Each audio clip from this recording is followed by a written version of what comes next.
La luz de las estrellas fugaces tejió líneas efímeras en el cielo nocturno, un espectáculo de belleza desgarradora que iluminó las caras alzadas de las niñas. Yeol, sentada en el brazo de Yujitae, tenía la mirada clavada en él, no en el firmamento. Sus palabras, entrecortadas y cargadas de una angustia infantil, habían sembrado una duda insidiosa en su mente: ¿puedo salir de un huevo otra vez? La pregunta, absurda y trágica, no era sobre renacimiento, sino sobre exclusividad. Él comprendió, entonces, la verdadera queja detrás de la afirmación anterior de Kaeul sobre el secuestro.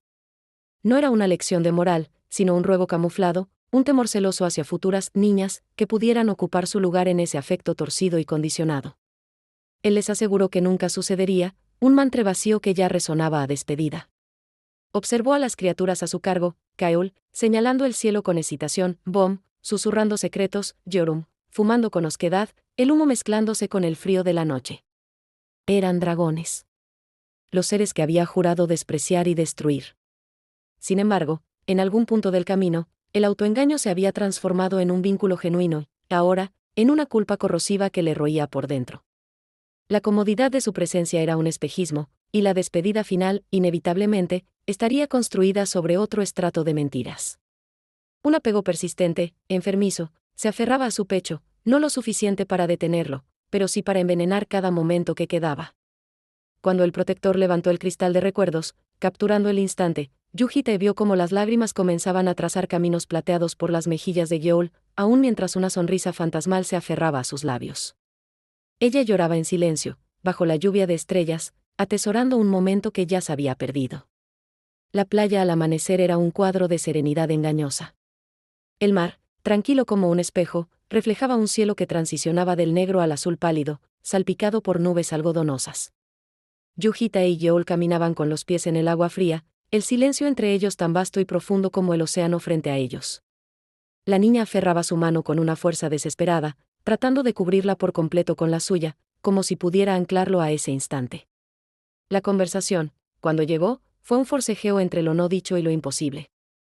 ¿Podemos vernos de nuevo?, preguntó ella después de un silencio que pesó como plomo. Su respuesta fue censurada por el universo, un sonido distorsionado que era la confirmación última de su mentira. Él indagó sobre su vida futura, preguntas prácticas sobre un mundo sin él, y ella respondió con una sonrisa impotente. Lo intentaré. Pero entonces, Yeol, con una perspicacia que traspasaba su juventud, habló de la larga noche que se acercaba. Será frío, murmuró, y al apretar su mano, Yujitae supo que no hablaba del clima.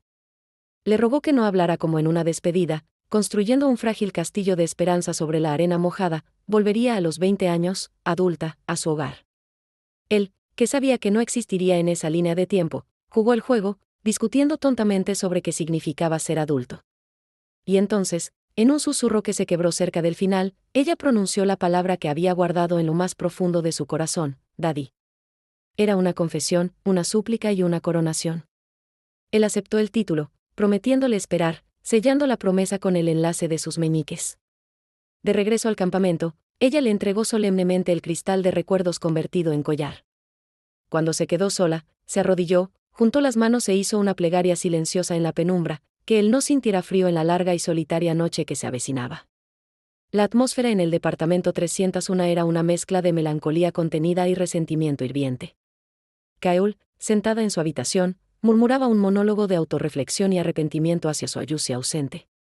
Reconocía, con una tristeza que la embargaba, que quizás no había hecho lo suficiente, que había recibido mucho más de lo que había dado. La filosofía que él mismo le había enseñado, que las despedidas daban valor a los momentos, ahora se volvía contra ella, haciéndola sentir insuficiente. Envidió, brevemente, la conexión más profunda de Bom con él. Su llanto no era explosivo, sino un goteo constante de dolor internalizado. Cuando Yujitae la llamó, ella se recompuso rápidamente, encontrándolo con una sonrisa inconsciente que la delató. En el camino a un jardín de flores, él le preguntó el motivo. Kaeul no supo responder, porque la respuesta estaba en la paradoja que Bom le había explicado: a veces se sonríe cuando se está triste, porque se recuerdan los tiempos felices. Su despedida fue un abrazo silencioso y unas pocas palabras de añoranza. Ella, que sería amada en cualquier lugar, se iría con el corazón encogido pero a salvo. El verdadero núcleo de tormento era Yorum. Durante semanas, ella lo había evitado, y su descontento se había solidificado en un desprecio glacial. Cuando él finalmente la afrontó bajo un árbol, ella descargó toda su rabia e impotencia. Se sentía como una novia traicionada, o peor, como un juguete desechado. Lo acusó de egoísmo, de entrar y salir de sus vidas a su antojo, de esconder motivos y buscar un reemplazo. Sus palabras eran dagas afiladas por el dolor, y cada una se clavaba en la montaña de culpa de Yuhitae.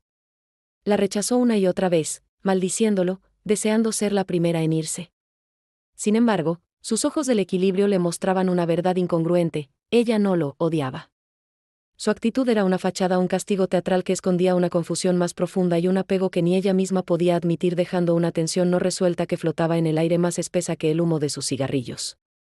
El interior del crucero dimensional era un hábitat de lujo surrealista, una cápsula blindada de despedida.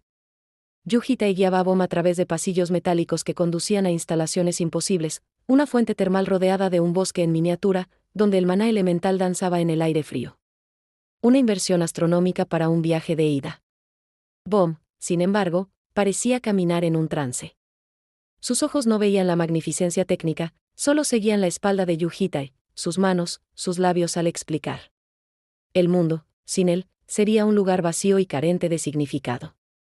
En su habitación, el alcohol fluyó como un intento desesperado por entumecer el final. La sobriedad se disolvió, y con ella, las defensas de Bom. La habitación se llenó de un calor sofocante. Entre vasos que chocaban con un clink fantasmal, ella comenzó a despojarse de las capas de ropa, movimientos lentos y deliberados que eran a la vez una provocación y una vulnerabilidad extrema. Se observó en el espejo, jugueteando con su sonrisa y el colmillo roto que había decidido no reparar, un regalo de él, una herida atesorada. Yuhitae luchaba contra una marea interna de perplejidad y un instinto más oscuro, más bestial, que solo ella despertaba en él. Era una codicia que odiaba, un deseo que manchaba la vida diaria que tanto había anhelado. Ella, borracha y temeraria, cruzó la línea final. Sincronizó su maná con la llave de encendido del crucero, tomando el control de la nave. El barco tembló, una amenaza tangible en el aire estático. «Bésame», suplicó, con los labios húmedos y la mirada nublada. Era un chantaje emocional, un último acto de rebelión contra el destino. Él intentó negociar, advirtió, pero la nave volvió a estremecerse. La perplejidad se transformó en una irritación violenta, un impulso que luchaba por salir. Cediendo, con la mente fría calculando arrebatar el control después de un breve contacto, se acercó. Pero en el momento en que sus labios se encontraron con los de ella, dulces pegajosos impregnados de la fragancia de flores y alcohol, supo con un escalofrío que le recorrió la espina dorsal que algo había salido terriblemente mal. El último dique de su resistencia se había quebrado. El beso fue la chispa que incendió la pradera seca de su represión. Lo que siguió fue una tormenta de carne, sudor y gemidos ahogados. La paciencia de Yuhitae se rompió con un chasquido audible en su mente, y se abandonó al impulso que lo había estado atormentando. Arrojó a Bom sobre la cama, y los últimos jirones de tela que la cubrían fueron desgarrados sin ceremonia. No había ternura en sus movimientos, solo la urgencia feroz de una bestia liberada, un ansia de posesión y olvido. Bom, lejos de resistirse, lo recibió con una sonrisa ebria de amor y tristeza, sus palabras entrecortadas por el placer y el dolor. Entre jadeos y lágrimas, confesó sus miedos más profundos: lo había rechazado antes por egoísmo, por miedo a perderlo. Ahora, en la víspera de la pérdida total, se entregaba. Le rogó que muriera pronto después de su partida, que no viviera una larga vida de soledad, pero que, antes de eso, encontrara felicidad, incluso en los brazos de otra. Cada palabra era un clavo en su propio ataúd emocional. Él la sometió a una tempestad de sensaciones, cambiando locaciones de la cama a la puerta, intentando tal vez borrar a través del acto físico la inminente separación. En un momento de pausa, con Bom sentada sobre él, ella hizo un último y débil intento: ¿será imposible ser honesto con las niñas? Era una esperanza de que la verdad pudiera cambiar algo, de retrasar lo inevitable. Él respondió moviéndose de nuevo, ahogando sus palabras en otra ola de pasión. Era su silencio definitivo. Bom, entendiendo, clavó sus uñas en su espalda, conteniendo un llanto que era pura angustia mental. Para ella, este acto no era solo lujuria corporal, era la confirmación de que su diversión había sido, desde el principio, el amor por él. El espacio exterior vacío llamado yo, dentro de ella se había llenado de su presencia, iluminándola con una luz cálida y agonizante. «Nunca podré olvidar el día de hoy», le susurró al oído, un juramento y una maldición, mientras el mundo a su alrededor se desvanecía en un torbellino de sensaciones contradictorias. El amanecer encontró a Yujitae sentado al borde de la cama, el cuerpo marcado por uñas y dientes, la mente sumergida en un silencio posterior a la tormenta. Bom, aún desnuda y brillante de sudor bajo la tenue luz que se filtraba, estaba sentada sobre él, apoyada en su pecho como una enredadera exhausta. La quietud era precaria, cargada del eco de los gemidos y el olor denso a alcohol y sexo. Con la frente apoyada en su hombro, ella murmuró una última esperanza en la penumbra: ¿será imposible ser honesto con las niñas? Su voz era un hilo de seda roto, un intento desesperado por alterar la mecánica inexorable del destino. Esperaba, tal vez, que la verdad pudiera tejer un puente sobre el abismo, posponer lo inevitable. Yujitae no respondió con palabras. En lugar de ello, un movimiento brusco de su cuerpo, un nuevo remolino en la quietud, selló su boca con una respuesta física, brutal e inequívoca. La tempestad volvió a desatarse en la base de su vientre, arrastrando consigo cualquier atisbo de diálogo. Él no quería honestidad, quería el silencio del engaño perpetuado hasta el último segundo.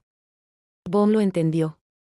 Mientras el viento áspero de su movimiento la penetraba más profundamente, sus dedos, sin que ella lo supiera, se convirtieron en garras que arañaron su espalda, buscando anclaje en un naufragio. Apretó los labios hasta hacerlos sangrar, conteniendo un grito que era puro dolor mental, un dolor de cabeza inmenso que palpitaba al unísono con el martilleo en sus sienes. Era el precio de ser cómplice y víctima, de saber la verdad y tener que actuar la mentira, de amar al hombre que las enviaba al exilio. El sonido de la piedra de afilar, siek, siek, era un mantra metálico en la habitación silenciosa de Yorum. Con cada pasada cuidadosa del filo, no solo afilaba el acero, sino que intentaba pulir sus propios recuerdos, seleccionando solo los agradables, la primera vez que él la llamó discípula, las lunas compartidas, la validación de su existencia. Pero la memoria, traicionera, filtraba la angustia. En un descuido, la piedra se tiñó de rojo, se había cortado la palma, y la sangre gotaba sobre el filo recién honrado. El amanecer del día de la pelea era gris y gélido. En la arena del desierto, bajo el emblema de una serpiente, la tensión era palpable. Javier Karma emergió, un coloso con los ojos vendados con un paño rojo, un recordatorio vivo de la herida que Yujitae le infligiera años atrás. Yorum lo enfrentó, el núcleo de cebolla en su espada latiendo como un segundo corazón enfermo. La campana sonó. Lo que siguió fue una danza de dead de acero y luz cegadora. Yorum era un relámpago, explotando el terreno para propulsarse, desafiando el territorio solar que Javier dominaba. Chispas monumentales iluminaron el coliseo cada vez que las espadas chocaban, desgarrando el aire y resquebrajando la tierra. Ella encontró aperturas, oportunidades claras para una estocada definitiva. Pero cada vez, en el instante crítico, su brazo se negaba a obedecer. Una parálisis absurda, un sabotaje interno. ¿Por qué?, se preguntaba, furiosa y confundida, mientras esquivaba un haz de luz que le abría un surco en el brazo.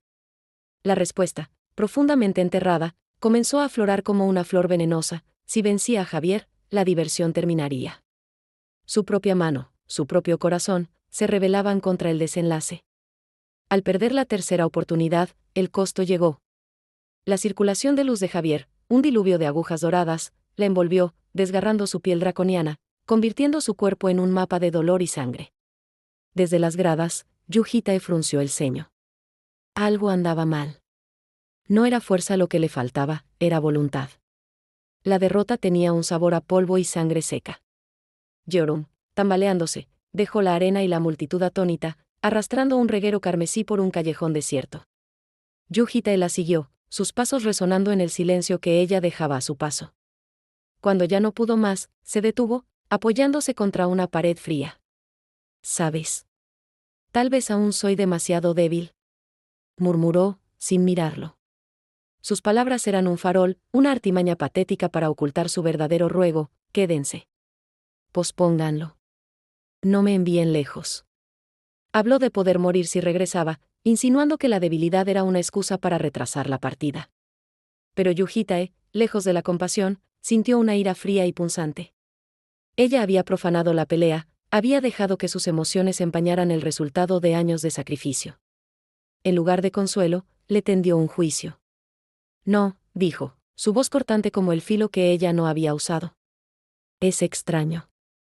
Era una pelea que no podías perder. La diseccionó técnicamente, exponiendo cada error, cada momento de rigidez, con la precisión de un cirujano que no usa anestesia. ¿Quieres que sea más honesto? Tu duelo fue, para ser honesto, un desastre. Yeorum se encogió, sus excusas muriéndose en su garganta ante la luz de reproche. Él no gritaba, pero cada palabra pesaba más que un grito. Le recordó la sangre y el sudor vertidos, las millas corridas, el dolor soportado, y cómo lo había tirado todo a la basura por nervios. ¿Qué clase de estúpida excusa es esa? La acorraló verbalmente, hasta que Yeorum, acorralada y herida, estalló: tú eres el que envió a la mierda mi vida por tu propia voluntad. Pero incluso en su ira, se detuvo. Ver a Kaeul y Yeol suplicando le había parecido patético. Ahora ella era eso. Con un último esfuerzo, la orgullosa dragona roja bajó la cabeza y susurró una propuesta, no una demanda: todo lo que dijiste es correcto. Entonces, creo que aprender por alrededor de 1 año más sería suficiente. Era su rendición. Su súplica final. 1 año más. Solo 1 año. La súplica de Yeorum flotó en el aire del callejón, frágil y cargada de una esperanza desesperada. Yuhitae la sintió como un puño cerrado alrededor de su garganta. Por un instante, todo el peso de su culpa y su apego gritó para ceder. Nunca dejaré que mueras, afirmó, y eso era lo único verdadero en aquel momento. Pero inmediatamente después, con la frialdad de quien ejecuta una sentencia largamente firmada, desmanteló su petición. No hay razón para enseñarte nada más. De su almacenamiento dimensional sacó no un cumplido, sino una tumba metálica, la espada devorador de sueños, un artefacto de nivel catastrófico que desaturó los colores del mundo a su alrededor. Toma. Este es mi último regalo. Era un símbolo de poder y, a la vez, de la separación definitiva. Yeorum no miró la hoja, sus ojos rojos, empañados, se clavaron en los suyos, buscando una grieta que no existía. La confusión se tornó en un dolor mudo. Finalmente, con la voz quebrada por un susurro, preguntó la única cosa que importaba: ¿por qué tiene que ser ahora? Yuhitae, por primera vez, optó por una verdad a medias, una confesión oblicua. Habló de la caja de música cuya melodía se había vuelto melancólica, de la galleta que un día supo dulce, de la ira que sintió al verla fallar. Confesó, sin nombrarla, la emoción, repugnante y romántica que sentía por Bom. Estas emociones se enroscaban hacia arriba a una velocidad temible. Si no los enviaba de regreso ahora, no podría enviar a las niñas de vuelta a casa. Por siempre. Era su condena. El afecto que había florecido en la vida cotidiana era el veneno que hacía insostenible su permanencia. Yeorum arrojó el devorador de sueños al suelo. Gritó cosas que él no retuvo. Pasó la noche fumando en silencio, un montón de cenizas creciendo a sus pies. A la mañana siguiente, con los ojos vacíos, subió al crucero dimensional. La despedida en la bodega del crucero fue un ejercicio de contención quebradiza. Hubo postre compartido, sonrisas tensas y regalos de último momento. Bom colocó fotos del viaje en su reloj de bolsillo. Yeol, poniendo su frente contra la suya, le pidió que mirara el cristal de recuerdos cuando la extrañara. Kaeul le hizo prometer que viviría bien. Yeorum permaneció en un silencio espeso, el primero en dirigirse a la puerta. Pero cuando el umbral se empezó a cerrar, cuando el sello metálico comenzó a cubrir la última imagen de Yuhitae, algo en Yeorum se resquebrajó para siempre. Sin pensarlo, se coló por el hueco y saltó de regreso a la plataforma. Maestro. El grito desgarró su garganta, cargado de un llanto convulso que ya no podía contener. Se arrodilló, luego se postró, hundiendo la frente en el suelo frío en una reverencia de total sumisión y gratitud. Gracias, muchas gracias por todo. Gracias por aceptar a una retrasada mental como yo. Y gracias por haberme criado. Levantó el rostro bañado en lágrimas y forzó una sonrisa brillante y desgarradora. Sobreviviré. Sin importar qué. Él le devolvió la sonrisa y asintió. Fue el último hilo cortado. La puerta se selló. El crucero se desvaneció en la fisura dimensional, dejando atrás solo un rastro que pronto se cerraría para siempre. Yuhitae recogió el paquete de cigarrillos desechado de Yeorum, con una sola unidad dentro, y todas las colillas esparcidas como cenizas de un ritual. El camino a casa lo recorrió en un silencio absoluto, extrañamente consciente de que ya no tenía prisa. El departamento 301 lo recibió no como un hogar, sino como una cáscara vacía, resonante y demasiado grande. El sonido del refrigerador era ensordecedor. Apagó las luces y se entregó a la oscuridad y al silencio total, una noche eterna que comenzaba ahora. A la mañana, inició la purga. En la habitación de Joel, vació la pecera monumental, arrojando peces y agua a las profundidades del abismo. Tiró libros, la alcancía, la funda de un paraguas que olía a lluvia pasada. Encontró frascos vacíos de gomitas, acumulados como pequeños tesoros sin valor. Se preguntó, brevemente, cómo sería ella de adulta, antes de ahogar el pensamiento, serían extraños. En la posilga organizada de Joel, entre peluches y ropa, encontró minúsculos suéteres tejidos para Chirpy, el pollo que había crecido demasiado rápido para usarlos. Y luego, en un cajón, un paquete rectangular tosco, que se parecía demasiado a un paquete de cigarrillos de una era pasada. Una sospecha antigua y oscura rozó su mente. El proceso de vaciarse había comenzado. La larga noche se acercaba, y él se preparaba, metódicamente, para no ser un obstáculo para su propio final. La casa, una vez llena de ruido y vida, respiraba ahora el silencio espeso de las ausencias. Yujite caminaba por sus pasillos como un espectro, vaciando metódicamente cada rastro de quienes habían sido sus cadenas. En la habitación de Joel, entre objetos infantiles y un desorden alegre, encontró un pétalo negro y seco de Wyvernip, cuidadosamente doblado. Un recuerdo inútil, un vestigio de una iteración pasada donde las drogas habían sido consuelo. Lo arrojó al basurero dimensional con un gesto que pretendía ser definitivo, como si pudiera desechar también el peso que llevaba en el pecho. Cada objeto eliminado era un hilo cortado de la conexión que lo ataba a ellas. Pero la habitación de Yorum lo detuvo en el umbral. Una resistencia visceral, casi humana, se alzaba en él. Ya no quería ser el guardián indiferente de un zoológico, había aprendido a respetar la privacidad de la persona en la que ella se había convertido. Al entrar, la encontró inesperadamente austera, casi vacía, salvo por cómics de acción y ropa de entrenamiento rasgada. En un cajón, sin embargo, aguardaba la intimidad siniestra que temía encontrar, juguetes de sadomasoquismo, esposas y látigos que hablaban de una vida secreta y torturada.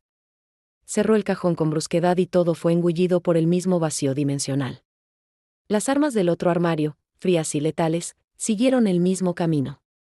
Y entonces, como una punzada traicionera, el recuerdo lo asaltó, la profundidad del mar tranquilo, el humo compartido, la confesión de Yorum sobre la ilusión que la tentaba a rendirse. ¿Qué viste tú?, había preguntado.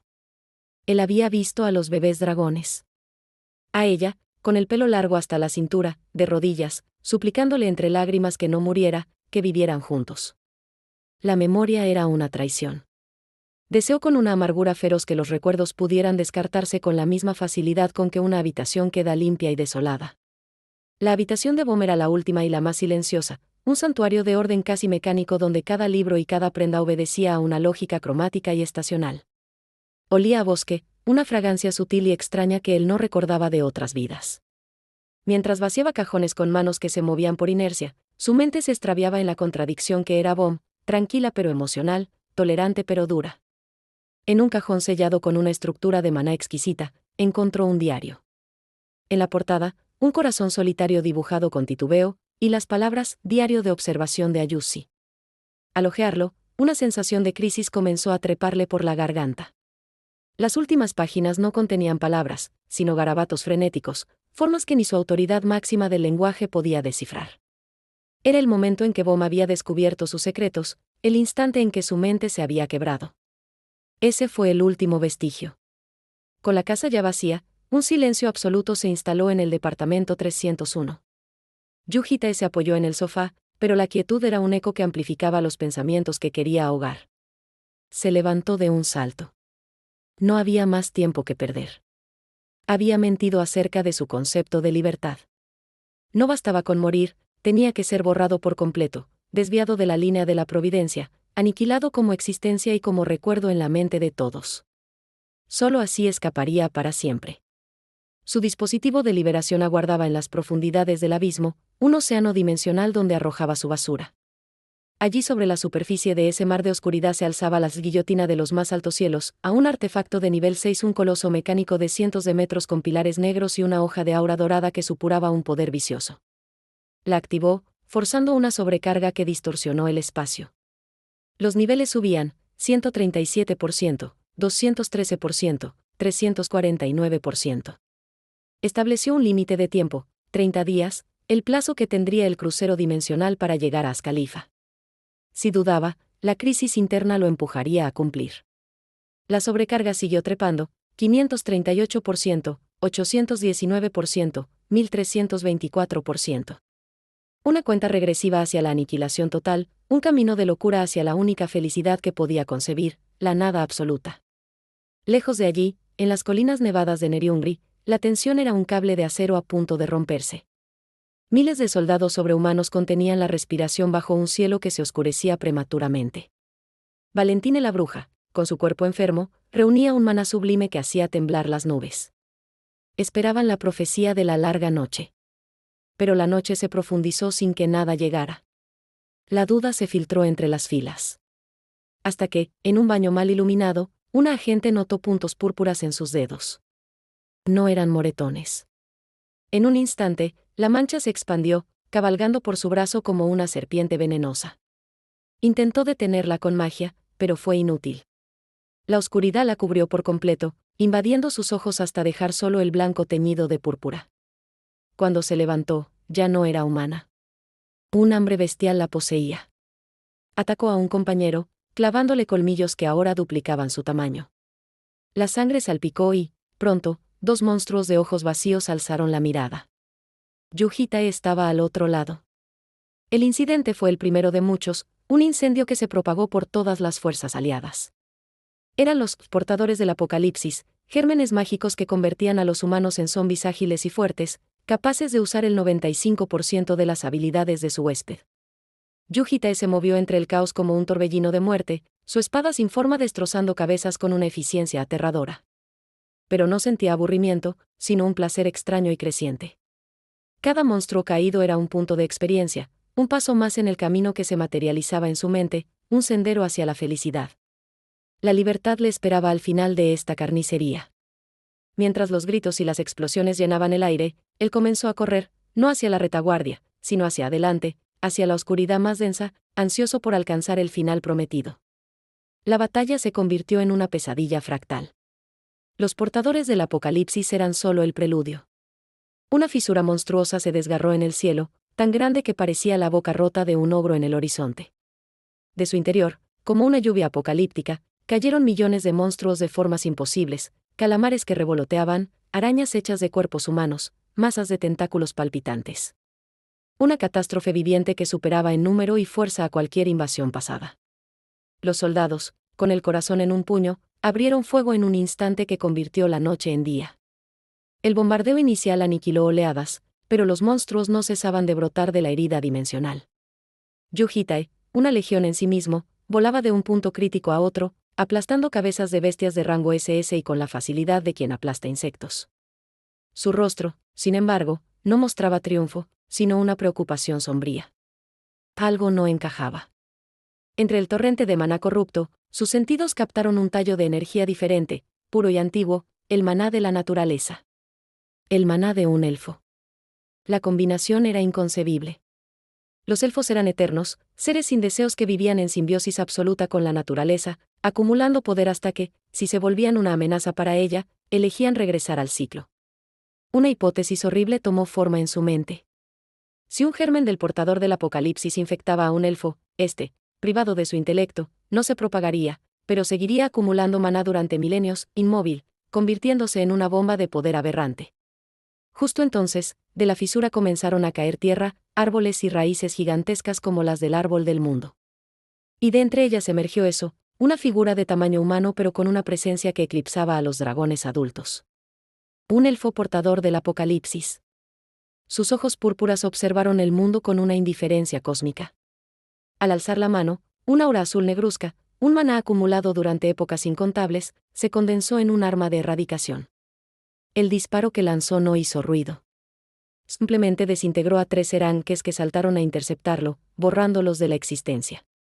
El silencio que siguió al acto fue más aterrador que cualquier estruendo. Yujita, con el ceño fruncido, se elevó hacia el cielo para enfrentarse a la última y más monstruosa arma de los dragones negros. Una sonrisa, extraña y desafiante, se dibujó en los labios de Yujita mientras ascendía. El miedo no tenía cabida, en su lugar, una certeza arrogante lo inundaba. Él era fuerte. Había matado soberanos, había trascendido los límites de una existencia. Nada dentro del alcance de lo concebible podía derrotarlo. Este elfo, por poderoso que fuera, era solo el último obstáculo en su camino. El combate fue una danza de devastación. El elfo lanzaba ataques en forma de cono que volcaban la tierra y exterminaban miles de soldados con cada golpe. Su aura de erradicación desgarraba la realidad, impidiendo la regeneración. Yujita sangraba, su uniforme se rasgaba, un puñetazo le hundió el pecho, un corte le abrió un surco desde el ojo hasta la barbilla. Pero cada herida alimentaba su excitación. Agarró la barbilla del elfo y lo estrelló contra el suelo, una y otra vez, convirtiendo la llanura en un cráter resonante. Era como golpear una montaña viva, y el placer de verla resquebrajarse era inmenso, comparable solo al clímax más intenso. En su mente, los pensamientos giraban en un torbellido de desprecio. ¿Hostilidad? ¿Dragones negros? Eran patéticos. Se habían esforzado tanto, usando incluso a Bomb, pero su plan se estrellaba contra él. Mientras machacaba la cabeza del elfo, su mente viajaba al pájaro blanco, a la libertad que le había sido prometida. ¿Eres feliz en ese mundo de libertad? La pregunta era un susurro interno. El maná del elfo comenzó a parpadear de manera irregular, acumulándose para una explosión final que borraría todo a la redonda. Sin pausa, Yujita lo empujó más y más bajo tierra, enterrándolo en las profundidades como si sellara una tumba. La luz cegadora estalló, envolviéndolo todo. Cuando se disipó, la fisura en el cielo comenzaba a cerrarse. La noche, por fin, retrocedía. Un sol pálido asomó en el horizonte. Los gritos de victoria de los soldados, salvajes y aliviados, estallaron como una fiebre colectiva. Yujita pensó que todo había terminado. Pero entonces, el gato negro, la encarnación de la autoridad, Ki-Ex, apareció a su lado. Un mensaje frío se grabó en su conciencia: el último fragmento de la larga noche no había llegado. Se dirigía al crucero dimensional. El camino a la felicidad, de repente, se torció hacia un abismo inesperado. La urgencia que lo había embargado se enfrió de golpe, solidificándose en una decisión glacial.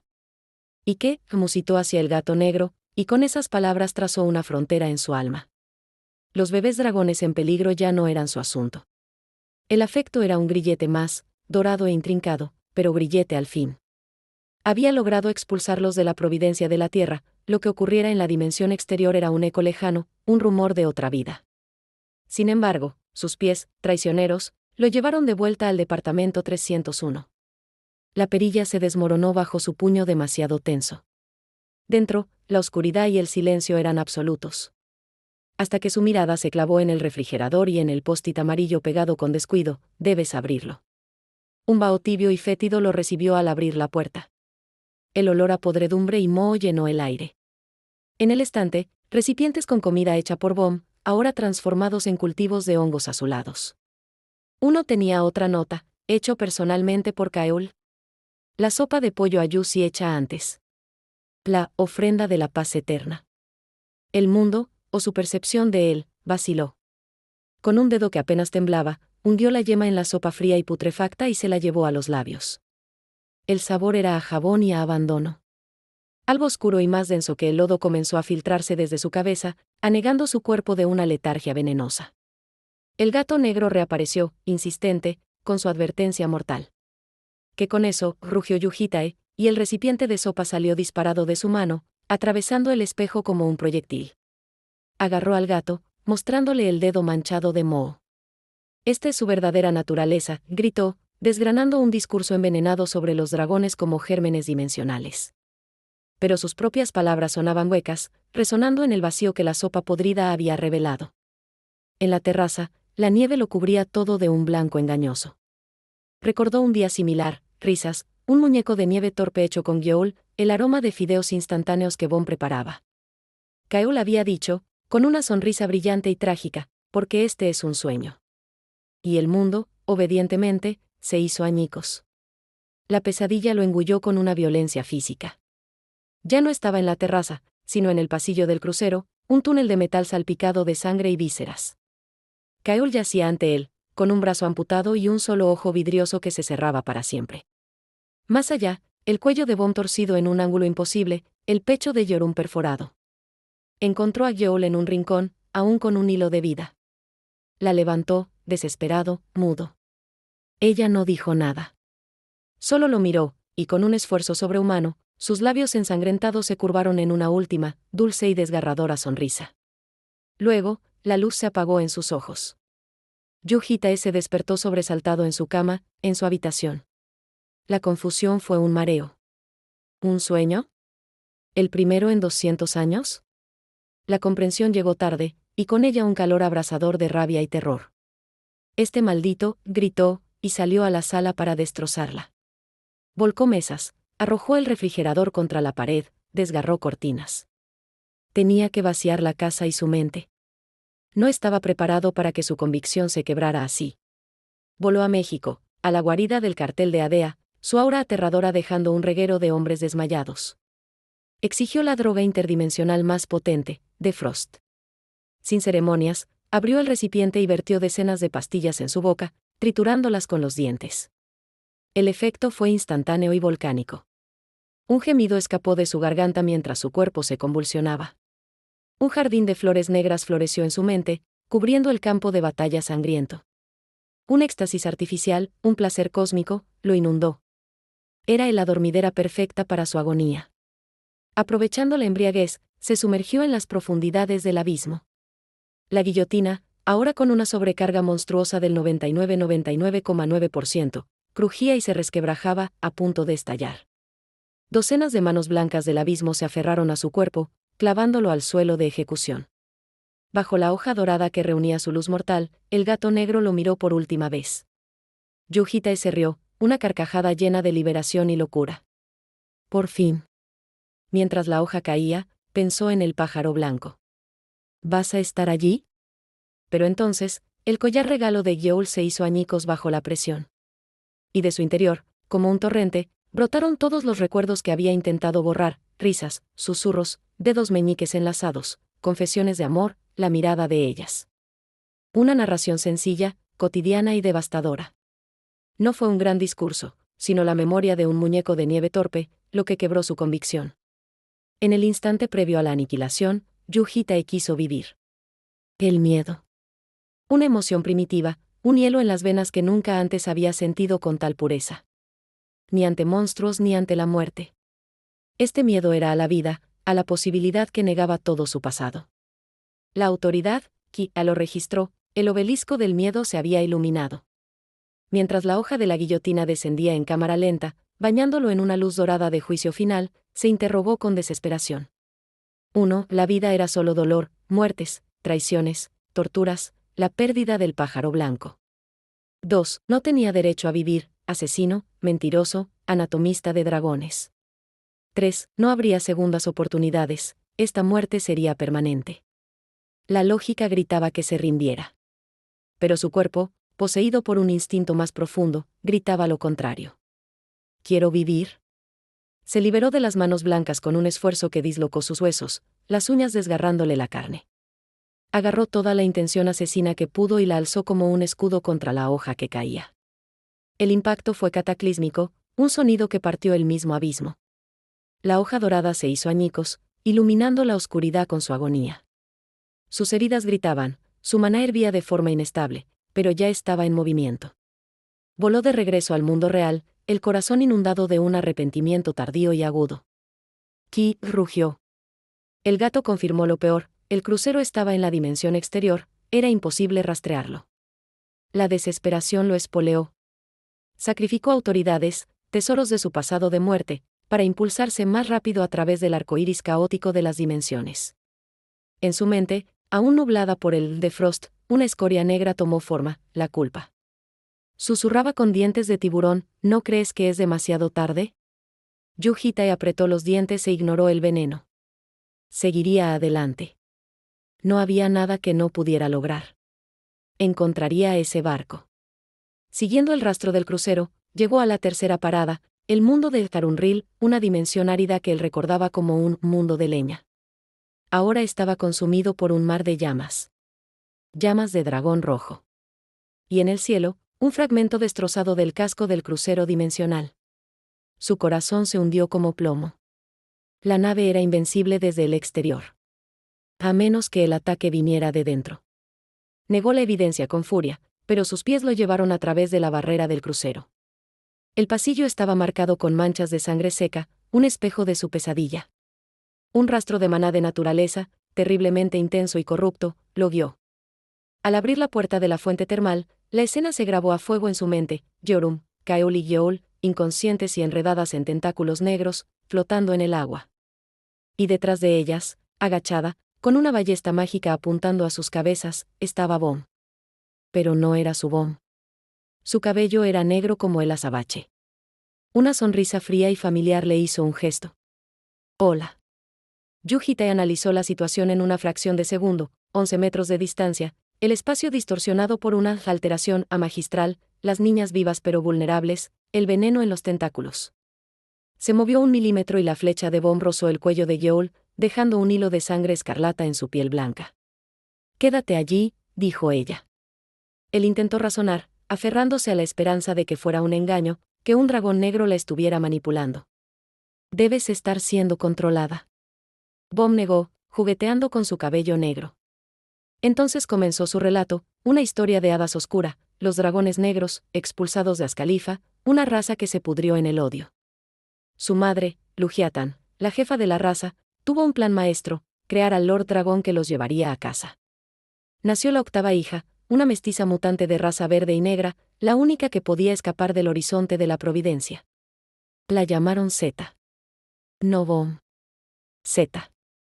La niña prodigio, atesorada y torturada en su entrenamiento, la gran esperanza. ¿Quieres escuchar mi historia? Necesitas saberlo de todos modos. Y Yujitai, helado, comenzó a ver cómo las piezas del rompecabezas de su vida cotidiana encajaban para formar una imagen monstruosa. La revelación fue un lento desgarro interior.